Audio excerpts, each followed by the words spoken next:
Olá, seja muito bem-vindo ao nosso podcast Em Ponto, podcast do portal Ponto PB. Aconteceu na Paraíba, eu te conto direto ao ponto. Hoje a gente vai debater João Pessoa, tomar como base algumas reportagens que foram ao ar no nosso portal Ponto PB e para trazer para essa conversa, para conversar sobre a João Pessoa, debater João Pessoa, a gente convidou o vereador Marcos Henriques, do PT. Seja muito bem-vindo. Olá, Carlos, toda a produção aqui, Gabriel, Breno. Um grande prazer estar aqui no podcast em ponto.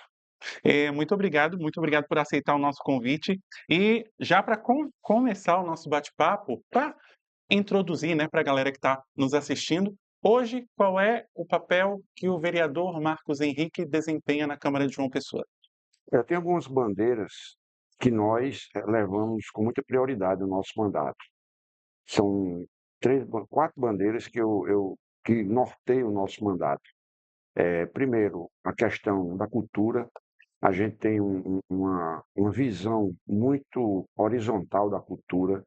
Temos várias manifestações culturais, na nossa opinião, todo mundo tem que ter a sua oportunidade. E a gente vem dialogando com órgãos, viemos também colocando algumas emendas impositivas que têm dado essa dimensão, né, essa diversificação. A questão do meio ambiente é algo importante também. Você viu que tivemos o ano passado o plano diretor aprovado, e isso tem várias repercussões na nossa cidade, e a gente discute isso com todos os segmentos da nossa sociedade.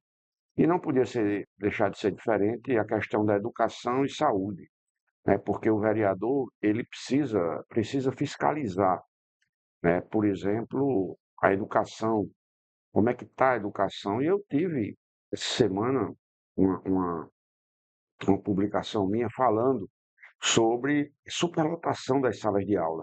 Inclusive foi pauta do nosso portal, portal.pb, que a gente trouxe um ranking nacional que João Pessoa ficou na colocação 23 das 26 capitais. Entre as 26 capitais, João Pessoa, 23ª na qualidade de educação. Aí como é que você avalia isso? A que você atribui? Não é por falta de competência dos professores, mas uma estrutura que a cidade, que não acompanhou o crescimento da cidade. Pra você ter ideia, você pegar colocar um professor numa turma de 40 e poucos alunos, produtividade desses alunos, a compreensão, ela tende a ser muito pequena. Aí você tem a falta de escolas. Hoje você ainda tem pessoas que não conseguiram a sua matrícula, né, justamente porque João Pessoa precisa de mais escolas. Precisam que sejam edificadas novas escolas em vários bairros. Você pega, por exemplo, ali o bairro do Aratu, que cresceu de 4 mil, hoje tem 30 mil pessoas morando naquela região, entendeu? Ali de Cidade Verde, Aratu. É, Então, é necessário que isso seja visto, né? Nós temos também a necessidade de contratação. Nós temos aí os concursos públicos, concurso público da educação que foi feito, né? O Ministério Público e o Tribunal de Contas já disseram que o governo precisa contratar 1.500 concursados e o município contratou, o estado não, o município contratou apenas 400. E esses concursados existem, eles estão Existem, esperando a convocação. estão esperando a convocação, são concursados pessoas que se dedicaram muito a passar no concurso público e a necessidade existe, né? A necessidade existe. Infelizmente, a gente tem muitas pessoas que entram por indicação política, né? E na minha opinião, eu acho que professor tem que ser concursado, as pessoas têm que ter o conhecimento técnico para poder passar para os alunos, para quem sabe a gente diminuir, não é? Esse número tão negativo para a nossa educação. E essa quantidade esses concursados, eles não têm sido chamados justamente pela quantidade de contratados, é isso? Tem muitos contratados. Eu entendo que o município está descumprindo uma orientação do Tribunal de Contas e do Ministério Público, que exige a contratação, entendeu? No caso, não só contratação, mas substituição de pessoas por concursados. Eu acho que isso aí é um ponto muito importante nas, nas atividades que teve agora da prefeitura. Os concursados estavam lá, falaram com o prefeito, entendeu? Conversaram com o prefeito para sensibilizar o prefeito precisa contratar, senão a educação da gente ela vai estar emperrada aí nesse número tão vergonhoso. E falando de mais ranking, porque a gente trouxe um outro ranking do CLP, que trata-se de um outro pilar também, que é a saúde. Saúde. A saúde, a posição foi 22 entre as 26 capitais, de acordo com esse ranking do CLP, que mensurou o acesso à saúde. Como é que o senhor vê isso também? Eu tive acesso a essa informação, acho que ela saiu hoje, essa informação, e é uma informação muito negativa.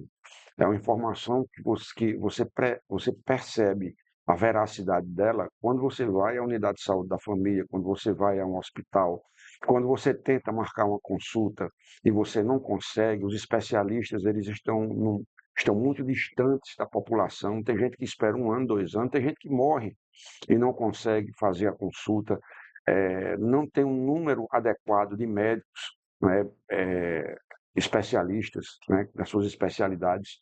E esse número, para mim, não é nenhuma novidade, porque o nosso mandato já vem denunciando isso, né, já vem denunciando a estrutura das unidades de saúde da família. Não adianta você fazer, você tem que manter, entendeu? E também é, é, é, é muito claro que o número de unidades de saúde da família não acompanhou também o crescimento da cidade.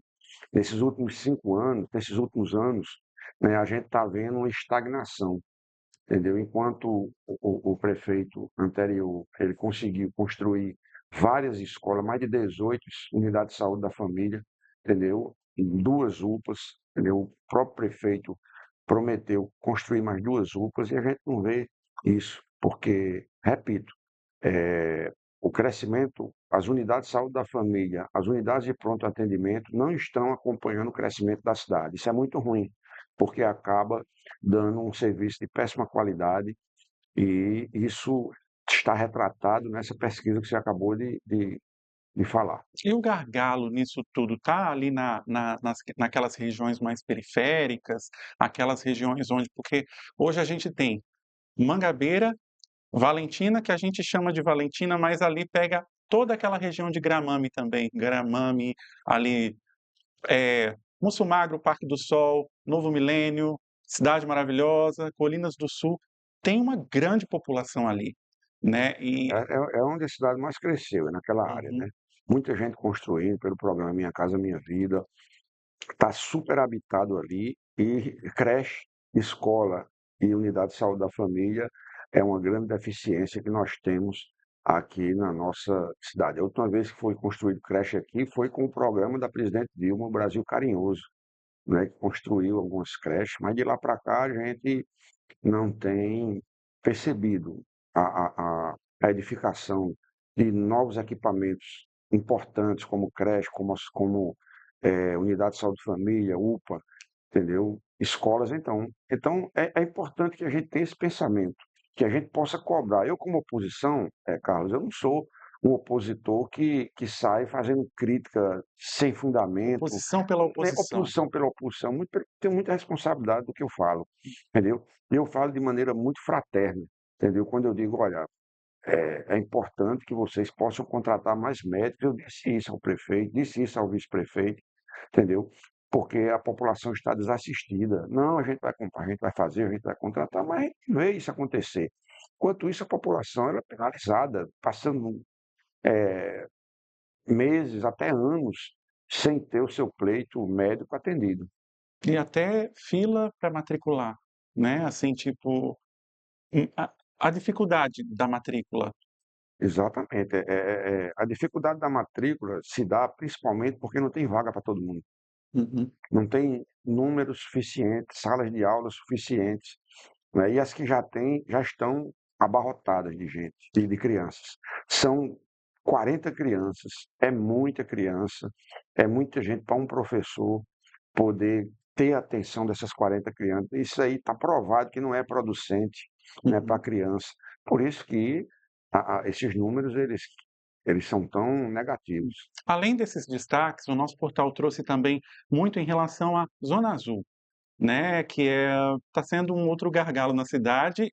Além da Zona Azul, também o aumento das passagens do ônibus. Eu estou trazendo esses destaques, porque são esses destaques que, pela nossa observação nos nossos canais, são os assuntos que a população mais interage, mais são os assuntos que as pessoas mais se revoltam, comentam. E como é que o senhor vê essas 2 questões? Eu acho que foi um tiro no pé que a prefeitura deu ao criar a Zona Azul da forma como foi criada. Você chega ao ponto de ter pessoas que não vão mais de carro, preferem Uber, porque acha que vai sair mais barato por conta da forma de cobrança. Se você passar mais de 3 horas, aí tem um preço, tem outro. Você vai no shopping, você não passa 2 horas, você passa mais. Você vai dar uma entrevista, você vai assistir vai no cinema. Então, isso tem deixado as pessoas com dúvidas. Eu quero dizer aqui que é importante a Zona Azul, agora da forma como foi colocada, sem O que que tolerância, faltou? apenas com a questão arrecadatória, toda discussão com a sociedade, com os comerciantes, com a Câmara Municipal. O projeto chega pronto na Câmara Municipal e está aí. Vão colocar nas praias. E eu me acordo muito cedo, porque eu vou treinar, e ali as pessoas já estão preparadas, porque estão colocando lá, e a pessoa que coloca, vai caminhar, que vai ali fazer uma corrida, 1 hora, 2 horas de treino, entendeu? Vai ficar caro esse treino, Uhum. entendeu? Então, tem que haver uma tolerância, tem que haver uma redução desse valor. A gente não pode ter o sistema de Zona Azul meramente arrecadatório, sem a gente pensar no bem-estar da população, que vai onerar a população de uma maneira muito clara, quando você chegando até o ponto de você pagar uma multa de trânsito por conta da Zona Azul. Então, eu acho que, da forma como está sendo muito negativo e está sendo muito criticado, não só por nós vereadores, mas também pela própria população. Há perspectiva de mudança desse formato da Zona Azul? Olha, a gente gritou e já deu uma mudada, né? Eram 2 horas, passou para 3, entendeu? Tem algumas áreas que não vão ser cobrados. Agora, é importante que haja esses avanços, mas a fórmula continua a mesma. Você paga a multa do mesmo jeito, você não tem tolerância. Então, você paga um valor, R$ 30, depois que passa seu tempo. Aí depois tem mais uma multa. Olha, é algo que fica muito vexatório para a gestão, onde nem todo mundo entende como funciona. Não existe. E o mecanismo que se usa é um mecanismo que nem todo mundo sabe usar, aqueles totens que tem. Nem todo mundo sabe usar aquilo. Uhum. Entendeu? Então, na minha opinião, esse projeto Zona Azul é um projeto meramente arrecadatório, entendeu? E, para mim, é até uma coisa surreal como é que você tem uma previsão orçamentária onde apenas 10% fica para a prefeitura, os outros 80%, 90% vão ficar para uma outra empresa. Então, é algo que não está batendo. E a questão do aumento das passagens de ônibus? Olha, Carlos, primeiro eu acho que o transporte coletivo na nossa cidade está totalmente ultrapassado. Nós já merecemos um VLT, já merecemos a começar a projetar um metrô aqui na nossa cidade. Eu acho que passagem em João Pessoa é a passagem mais cara que existe, né? E um serviço de péssima qualidade, certo? Você pega, por exemplo, pandemia, 150 linhas saíram no tempo da pandemia e ainda não voltaram. Faz 3 ou 4 anos que a pandemia acabou e ainda não voltou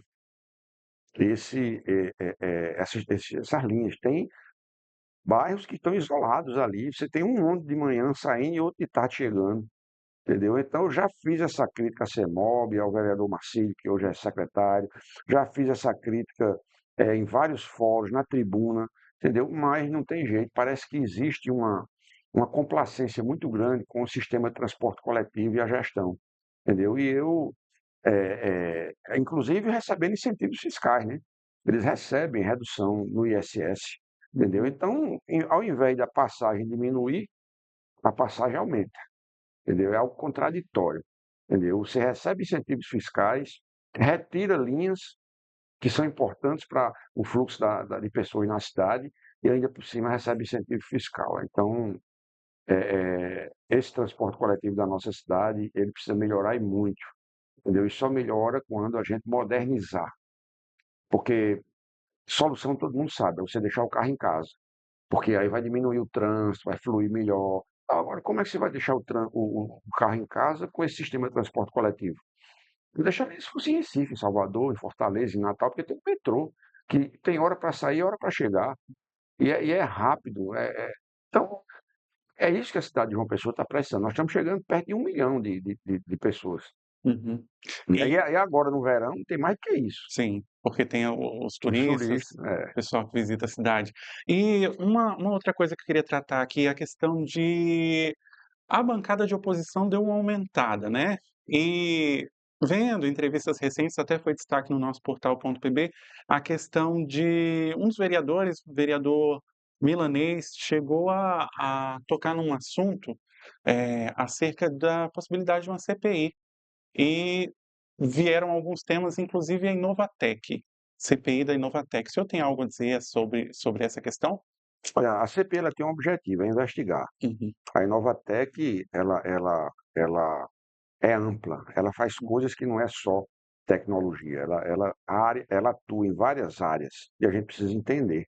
A gente precisa compreender como funciona a Inovatec, porque existem denúncias, mas a gente também não vai acusar sem antes a gente investigar. uhum, É por isso que é importante a CPI, né, para que a gente possa ir fundo, saber o que é que realmente está acontecendo com esse sistema, que, na nossa opinião, é superdimensionado, e a gente precisa entender as atribuições e também quanto a Inovatec recebe. uhum. Perfeito. E ainda falando sobre essa questão da bancada de oposição, que que deu uma aumentada, como é que isso impacta no dia a dia da Câmara em si, que está para começar os trabalhos em 2026?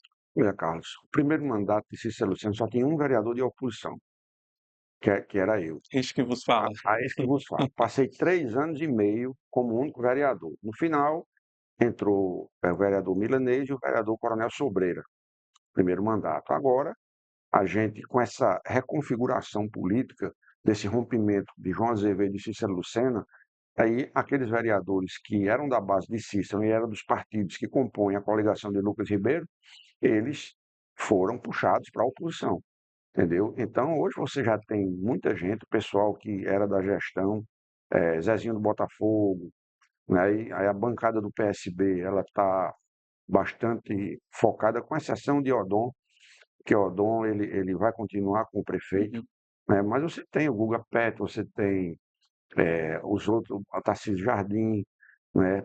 E com a possibilidade da gente chegar, creio eu, já perto de 10, entendeu? Vereadores na oposição, e isso tem uma repercussão direta, porque quando uma pessoa fala só, você é ouvido, tudo agora é algo muito pequeno, entendeu? É algo que eu, enquanto vereador de oposição, eu fiz muitas críticas e ocupei muito a mídia, denunciei muito o Ministério Público, tudo. Agora são 10, entendeu? E com 10, 9, 10, se torna uma bancada grande. E essa bancada, ela tem, cada vereador tem o seu espaço de mídia, tem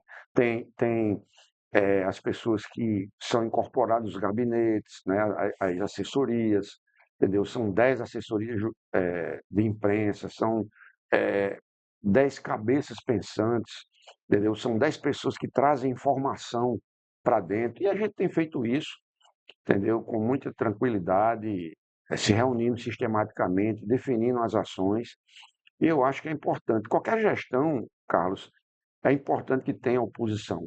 Porque a gestão, quando ela não tem oposição, ela torna-se uma gestão unânime, uma gestão que às vezes, não rende aquilo que deveria render, porque estão acomodados. E com a uhum. oposição, não. A oposição ela está ali cobrando, ouvindo a sociedade, e não criticando por criticar, mas levando as demandas da sociedade para dentro da Câmara Municipal, que isso é muito importante. A gente conseguiu ver, assim, essa união de oposição em uma denúncia que a gente viu através das redes sociais, foi destaque também no nosso portal.pb, acerca do Hospital PET. né. Ali você já vê como um fruto das oposições, levando aquela denúncia à frente, porque essa denúncia chegou. Assim, a podemos dizer assim, para usar uma expressão para exemplificar, furou a bolha. Ela conseguiu ser vista por muita gente. Acha que foi uma união de oposições, é esse o resultado que leva? Eu acho que sim, eu acho que não só o Hospital PET, a gente realmente passar o retrato fidedigno de como funciona o Hospital PET, é importante que a população saiba, é importante que o acesso ao Hospital PET também é muito dificultoso, né? Mas, como eu te falei, são muitos vereadores agora que estão imbuídos de levar as denúncias, fiscalizar com maior rigorosidade, vigor, e isso sim vai ter um reflexo onde a gente vai poder passar as mazelas, né, que tem a gestão, né, para que a população, para que a gestão possa corrigir o seu rumo, né, e que a população também tome conhecimento. Que às vezes você fala, o prefeito faz um discurso muito positivo sobre a educação, que a educação é a melhor do mundo, e na verdade, quando a gente vai ver os números, não é. Então é importante que o prefeito ele possa, ao invés de ficar só atribuindo vantagens e tudo, ele possa fazer uma meia-culpa, dizer, olha, a gente está errado aqui e acolá, a gente precisa fazer mais escolas, a gente precisa fazer isso, porque se ele não fizer isso, entendeu? Aí, a oposição, por ser oposição, fala, denuncia e entra por um vídeo e sai por outro. E não é, o nosso objetivo não é esse. O nosso objetivo é que a gestão acerte. Entendeu? O nosso objetivo é que a gestão ela possa dar respostas àquilo que prometeu durante a campanha. E não é isso que a gente está vendo. Voltando um pouco para o começo da nossa conversa, quando você falou de cultura, é uma das suas bandeiras, que levanta uma das suas bandeiras. A gente teve como destaque também no nosso portal .pb a a lei que foi aprovada que tornou o Beco Underground um, patrimônio cultural e imaterial de João Pessoa. O que levou você a levar essa bandeira aí para a Câmara? Carlos, quando você entra num mandato, você começa a ver a amplitude da cultura, da Uhum, nossa cultura. Você começa a ver que existe o maracatu, o hip hop, o rap, o forró de raiz. E existia um segmento que não estava sendo lembrado, que é o rock. uhum. E o rock, ela é um segmento que precisa de uma visão, precisa de um investimento, precisa de uma visão. A gente fez um festival de rock o mês passado, em dezembro foi um festival de rock fantástico, entendeu? O The Rocha, que é em homenagem a Marcelo Rocha, a gente foi lá ali perto do Hotel Globo, ali na frente, na Igreja de São Francisco, foi tocando muitas bandas de rock tocando, a galera que curte o rock, entendeu? Vamos fazer o segundo agora, esse ano, entendeu? Já tem a Caos Produção, já está mexendo aí. E a gente coloca emenda também para poder ajudar essas Uhum. pessoas. A gente coloca emenda para o maracatu, a gente coloca emenda para o hip hop, a gente bota forró nas praças. Então, o rock ele chegou com muita força e o reconhecimento do Beco Underground, entendeu? E eu mando um abraço para Beto, que é lá do Música Urbana, que foi homenageado também. Hoje a gente tem uma placa lá, patrimônio cultural, até mesmo para que venham mais investimentos para ali, para aquele segmento, não é? Haja vista a necessidade que a gente tem de poder estar sempre incentivando a cultura e poder estar vendo, né, que as pessoas fazem, criando oportunidade para que ali são pais de família, são pessoas que têm família, pais e mães, pessoas que precisam sobreviver e muitas vezes você leva um som de qualidade, tudo, mas você não tem oportunidade, não tem remuneração, entendeu? E é importante que o poder público possa olhar isso, possa ver o rock como um segmento cultural. E outros segmentos culturais, também são, levados à valorização lá na Câmara? Olha, na Câmara, eu não sei, porque eu posso falar pelo meu Uhum, mandato, sim. entendeu? Pelo meu mandato, a gente tem o forró de raiz, a gente forma dezenas de sanfoneiros através de aulas de sanfona lá no Balaio Nordeste. A gente coloca forró, cultura, cordel nas praças, entendeu? No dia de sábado. A gente incentiva grupos de maracatu, a gente incentiva o circo, entendeu? A gente incentiva, tudo isso quando eu digo incentivo, é que a gente ajuda com as emendas parlamentares. A questão do teatro, o Grupo Arretado Produções, que é do meu amigo Edilson, entendeu? Também está ali, esse segmento está sendo contemplado. Então, todos esses segmentos são necessários. O ano passado, o ano retrasado, a gente aprovou uma lei chamada Lei Livardo Alves. É uma lei que garante os direitos autorais de cada um, seja as mais diversas pintura, livro, música. Né? E a Funjom, ela precisa dar o registro da lei para cumprir a lei de Vardo Alves. Então, isso sim é a gente poder olhar a cultura de uma maneira ampla, entendeu? E eu digo a você que cada investimento na cultura, cada R$ 1, 4 voltam para os cofres públicos. Você vê como é importante a gente estar valorizando o segmento cultural. Não é só gasto, Uhum. é investimento, né, que vem através de consumo. A população consome, entendeu? A nossa cultura. E é importante que exista oportunidades para todos. Uhum. E partindo aqui para a nossa conversa mais eleitoral e tudo mais, o PT, ele não se posicionou oficialmente, sobre o apoio a Cícero Lucena ou Lucas Ribeiro, porém, há muitas informações de bastidores. O que a gente pode contar com certeza é o apoio do deputado Luiz Couto, que já se manifestou, publicamente, que deve apoiar o projeto de Lucas Ribeiro.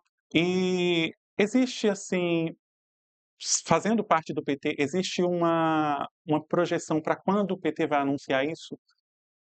Olha, primeiro, nas duas chapas, você tem companheiros que foram muito leais ao presidente Lula. Uhum, De um lado você tem veneziano, do outro lado você tem o governador João Azevedo. Então, essa discussão ela precisa ser feita com muita tranquilidade hum, para que a gente possa estar, não possa estar sendo injusto com ninguém, entendeu? Então, eh, o nosso presidente Edinho está vindo esse mês agora, final do mês, começo de março. A presidente Cida Ramos, ela está tendo muita cautela, entendeu? Está dialogando com várias forças políticas internas do partido, para que a gente tenha uma decisão unitária, para que a gente tenha uma decisão que possa representar o sentimento da maioria dos petistas, da nossa base sindical, da nossa base dos movimentos sociais, entendeu? O PT ele tem uma militância, tem um vigor militante em todos os estados, e aqui em João Pessoa não podia ser diferente. Lula, ele tem uma aceitação popular tremenda, todas as pesquisas mostram isso, entendeu? Que Lula vai ter de 65%, 70% a preço de hoje, da preferência eleitoral. Então, a gente precisa definir, sim, como fazer, porque até mesmo os deputados federais, eu por acaso, por exemplo, sou candidato a deputado federal, sou pré-candidato a deputado federal, e a gente precisa de uma definição para a gente montar a nossa estratégia de acordo com o lado que a gente vai fazer, se a gente vai apoiar A, se a gente vai apoiar B, se a gente vai ter candidatura própria, que eu acho muito improvável, uhum. se vai ter Apesar 2 palanques, então tudo isso precisa ser definido. a candidatura própria, inclusive, foi citada essa semana numa entrevista pelo Ricardo Coutinho, que ele defendeu a candidatura própria do PT, inclusive citando o nome de mulheres, 3 mulheres, ele citou Estrela Isabel, ele citou Márcia Lucena e citou Maria Luísa. E qual é a sua opinião acerca disso? Você falou que acha pouco provável, né, mas, fortaleceria o PT? Primeiro, são 3 nomes importantes do nosso partido. A professora Maria Luísa, ela é uma pessoa que tem uma qualificação fantástica. Eu temo a gente não ter tempo suficiente para fazer a campanha, para poder fazer com que a pessoa, por exemplo, se for a professora Maria Luísa, que ela fique conhecida, né, Uhum. que a gente tenha como colocar a população que ela é a candidata de Lula. Eu acho que eu defendo, em todos os momentos, candidatura própria. Nesse momento atual, eu acho que o PT não teve condições de construir uma liderança que fosse, através dos tempos, sendo solidificada na base, né, na base social, não só do PT, mas de toda a base social no Estado. E, nesse momento, eu acho improvável. Vou dizer que é impossível porque na política tudo é possível e as discussões elas estão sendo feitas aqui na Paraíba, mas nas cidades com mais de 100 mil habitantes, quem dá a decisão final é o Diretório Nacional.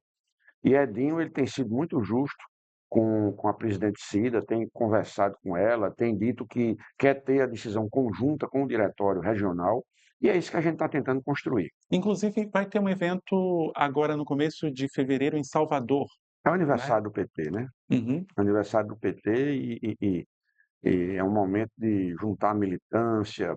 Esse momento agora, tudo tem que ser feito com muita velocidade, porque a gente está no ano eleitoral.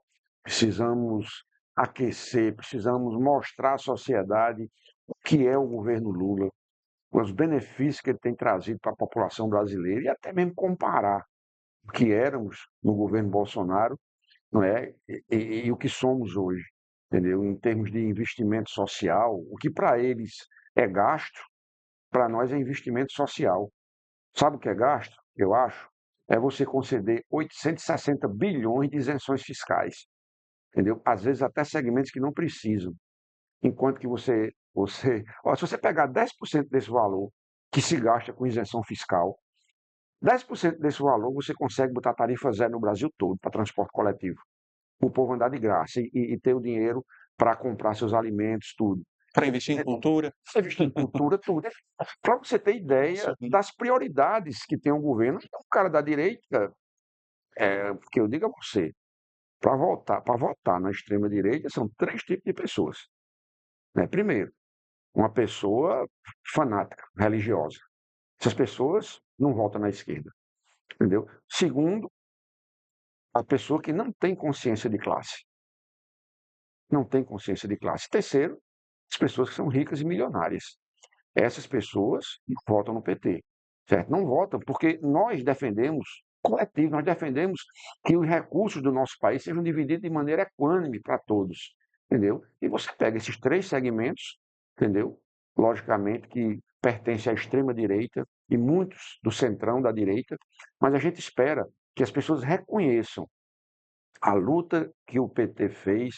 Hoje você tem a menor inflação dos últimos anos, você tem o nosso PIB crescendo acima da meta dos economistas, da previsão dos economistas, você tem a sua renda, a sua média salarial aumentou, você tem a isenção do imposto de renda, você que recebe até R$ 5.000, veja o seu contra-cheque desse mês e pode olhar que veio R$ 200, R$ 300 a mais.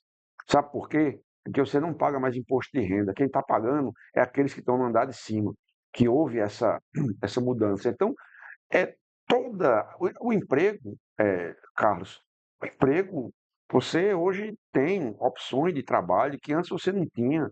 Você tinha um povo desalentado, hoje não. As pessoas estão dentro de um ciclo virtuoso, entendeu? Que as pessoas precisam entender, sair da bolha. As pessoas que ficam assistindo o zap que a tia manda, que o tio manda, para depreciando a imagem de Lula, mentindo, que geralmente a direita vive de mentira, entendeu? Então, as pessoas precisam sair dessa bolha, entender e olhar e comparar o que éramos e o que somos hoje. Hoje nós somos um povo feliz, um povo que tem uma perspectiva de mudança e de melhora muito maior do que nós tínhamos anteriormente, porque realmente as coisas estão melhorando e estão sendo administradas por um governo, por um presidente responsável e que olha muito o social. E falando em perspectiva, agora para 2026 a gente tem uma pauta que é bem, eh, tá bem abrangente, tá bem assim, gerando expectativa nas pessoas, principalmente nos trabalhadores, é a questão do fim da jornada 6 por 1. Acha que vai ser aprovada? Quais são os impactos dessa nova regra? Os impactos eles vão ser muito positivos, porque hoje você tem uma parte da sociedade de trabalhadores que não tem tempo para nada. Trabalham, quando tiram um dia de folga, tão cansados que não tem tempo para se formar, entendeu? Para fazer um curso, para estar com sua família, né? Para estudar. Então, o fim da jornada 6 por 1 ela vai olhar um pouco para essas pessoas. As pessoas vão trabalhar, vão produzir até mais, entendeu? Vão poder se dedicar um pouco à sua mente, ao seu corpo, entendeu? Que isso é necessário, todo ser humano precisa, entendeu? O fim da jornada 6 por 1, eu acho que é algo factível, e é um motivo que os ricos jamais votariam em Lula, porque Lula está defendendo isso, entendeu? E tudo que é bom para o trabalhador, grande parte, nem todos, porque todos os patrões têm muita gente boa, muita gente solidária, competente. Agora, o capital, ele tem as suas garras, o capital, ele tem uma briga histórica com o trabalho, e o capital sempre teve junto da direita, entendeu? Quando eu te falei em consciência de classe, é o pobre de direita. É aquele cara que ganha mal, aquele cara que precisa dos programas sociais, mas vota no bolsonarismo. Esse é o pobre de direita, é o cara que não tem consciência de classe. E vocês precisam ter consciência de classe, precisam entender que voto é uma coisa séria. Você vota em quem lhe ajuda, entendeu? Em quem pode estar ajudando seu. Às vezes você pode até ter dinheiro, ter um salário, ser um concursado, um professor que ganha 15, 20 mil reais, seja lá que profissão for, certo? Mas você não deve olhar só para você. Olha, as pessoas estão precisando de uma casa para morar, que estão precisando de um prato de comida, que estão precisando. Um prato de comida, a pessoa voltou para a linha de miséria para passar fome no governo passado, entendeu? E Lula tirou mais uma vez as pessoas da linha da miséria, entendeu? E eu acho que essa eleição ela precisa ser uma eleição plebiscitária. As pessoas precisam comparar os governos e entender que nós estamos no rumo certo. Você acha qual é a sua opinião sobre o impacto que vai ter, você citou aí a tia do Zap que manda e tal, a inteligência artificial dos recursos que estão avançadíssimos na eleição desse ano? Eu vejo com muito medo, né? Porque você pega a direita, a extrema-direita, eles vão usar isso para o mal, entendeu? Eles vão usar isso para o mal, né? Para enganar as pessoas. Mas eu espero que a lei ela possa ser rígida, entendeu? A lei ela existe. Se a gente não tivesse um Supremo Tribunal Federal que chamasse um pouco feita a ordem na eleição passada, a gente tinha uma desgraceira, a gente tinha a extrema-direita mandando e desmandando. E eles acham que o ministro Alexandre de Moraes ele persegue, mas não é, gente. O Supremo Tribunal Federal ele precisa agir. A gente precisa ter leis. A gente queria votar a lei agora, o ano passado, e o Congresso não topou. Sabe por quê? Porque o Congresso é de direita. E você que está escutando esse podcast, entenda que o presidente Lula eleito, ele só pode governar se tiver um Congresso amigo, um Congresso que esteja do lado dele. É por isso que eu quero dizer a você, não votem em deputados e senadores de direita. Não votem em deputados e senadores que pensam, né, como esses malucos aí do bolsonarismo. Vocês coloquem pessoas lá que tenham a ver com a política de inclusão social que o presidente Lula defende. Então, não quiseram votar o projeto que regulamentava, né, as mídias sociais, inteligência artificial, porque eles usam disso, né? E para a gente aprovar alguma coisa no Congresso vai ser difícil, porque eles vão dar um tiro no pé, né? Porque eles usam aquilo para mentir. A inteligência artificial agora vem para que eles usem aquilo para poder se locupletar com isso, enganar as pessoas. E tem muita gente enganada, Carlos, muita gente enganada, muita gente que absolveu o ódio ao Partido dos Trabalhadores, quando na verdade o Partido dos Trabalhadores é quem defende a população. E isso aí é uma estratégia fascista, né? Cria inimigos. O fascismo é isso. Você inventa inimigos. Você tem que ter um inimigo. Você tem que ter uma pessoa para bater, Aquela entendeu? questão de Para contraponto, né? contraponto, para que eles possam sobressair. Hum. Então não se enganem, não se enganem.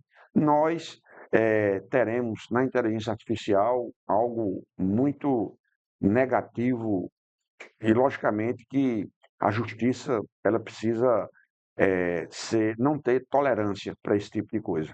E a gente teve no dia 8 de janeiro um ato lá no busto de Tamandaré, relembrando a questão dos atos antidemocráticos e dizendo não à anistia. No último domingo, nós tivemos um ato organizado pelas lideranças de direita da nossa cidade, do nosso estado, eh, pedindo essa anistia. Qual é a sua visão sobre essas duas manifestações antagônicas? A nossa foi quilômetros na frente de mais gente. A nossa foi muito boa, muito positiva. Acho que a pauta que eles levam é uma pauta que não agrega ao país. Enquanto nós estávamos com a nossa pauta fim da jornada 6 por 1, a gente melhores condições de trabalho, enfim, a gente tem toda uma pauta voltada para o social. A pauta deles é anistia de um cara, e não é nem para aquele povo que está preso todo lá, os boi de piranha. Não é para ele não, é para o Bolsonaro. Eles querem que soltar o Bolsonaro, um cara que teve todo o processo legal, né? O trâmite legal foi feito de maneira muito tranquila pelo Supremo Tribunal Federal. Ele foi acusado, foi provado, ele queria matar as pessoas, queria matar o presidente Lula, queria matar o vice-presidente Alckmin, queria matar o presidente do Supremo Tribunal Eleitoral, Alexandre de Moraes, queria matar, estava tudo programado com a anuência dele. Desse, vai ser solto. Como é que uma pessoa que foi julgada e condenada com todo esse arcabouço de provas, entendeu? Inclusive ele mesmo confirmando, entendeu? E aí você vai querer anistia e ainda quer mais que ele dispute uma eleição. Eu queria muito que ele disputasse a eleição, que o Bolsonaro disputasse, entendeu? Mas eu não posso ser conivente com a impunidade, entendeu? A impunidade.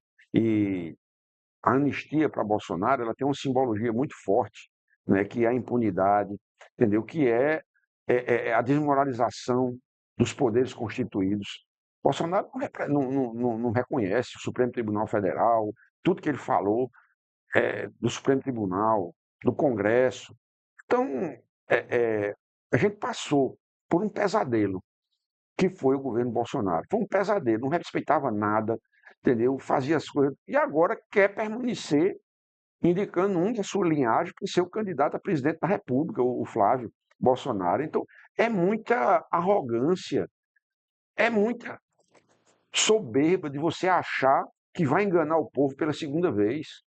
Entendeu? Lula, ele foi presidente, ganhou aquela eleição de 24 com um investimento recorde de Bolsonaro, inclusive botando a Polícia Rodoviária Federal para coibir os eleitores. Mesmo assim, nós ganhamos. Sabe por quê? Porque o povo conhece o presidente Lula. E o povo sabe que o governo Bolsonaro foi um desastre para o nosso país. Infelizmente, muita gente caiu na onda, muita gente ainda está nessa bolha, que eu espero que saiam, entendeu? A gente sabe que a política ela é feita de muitas nuances, e eu espero que essa eleição ela possa ser uma eleição que a gente possa demonstrar à população que a gente fez pelo Brasil, que o Brasil era e que o Brasil é hoje. E a gente está se encaminhando para o nosso final, para o final da nossa entrevista, mas antes uma pergunta acerca desse mesmo universo que a gente está tratando aqui.